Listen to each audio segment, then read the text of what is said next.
Here are my top 5 home decorating tips that I kind of just came up with just from some things I've done around my own house that I feel like really help me bring everything together. First, I'd say definitely mixing old and new. This is something I like to do in every single room. I have furniture from new stores that I purchased mixed in with antiques and vintage pieces that I found at thrift stores or Facebook Marketplace. I really feel like it gives a home a timeless look when you can mix old and new together. Also, just for the practicality of it, like having comfortable things, sometimes you need to get something newer. That definitely is the first thing. Also, my cat is here.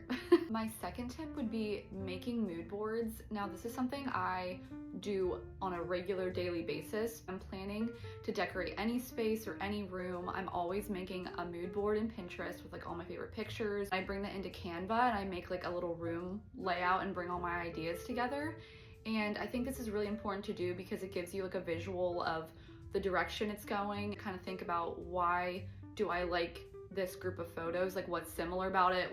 Where do they connect? And then go based on that. Whenever I'm out shopping at thrift stores, I bring the mood board with me and I just reference it. Will this piece actually go with the style I'm liking, or is it just pretty and it's on the shelf? So it really does help me narrow things down when I'm shopping. My third tip is definitely to collect over time. We've been in this house for 3.5 years and still there's spots that I want to do things to and change. It just takes time to find the right pieces.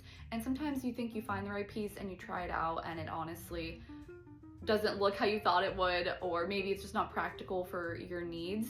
So I feel like it's just part of collecting over time is finding pieces you love, hanging on to some of them and hoping they work, and if they don't, you can always give them away. Fourth tip is to be willing to pivot, which kind of goes off the last tip. Being able to change or see your style evolve and to like new things, I feel like is just such a crucial part of making a home feel like a home. It's okay if your style changes. I had a bunch of stuff, more bohemian stuff, and over time, obviously I grew out of that and I donated it, and now I lean a little bit more traditional in my style. Things change and that's completely okay, and be willing to do that. I feel like if you're open-minded like that, it also lowers the pressure of finding the perfect piece. Sometimes you just need to get a piece in your house so you have it, and you can always change it down the road. My final tip is something that I actually didn't do for a long time: adding personal photos and trinkets around your house. I feel like that just makes a house feel like a home, is adding in those personal things so you can actually tell who lives in the house when you get there. I feel like you can do this in a really classy way, but I do like it in like our hallway, on dressers. Love finding vintage frames too, just to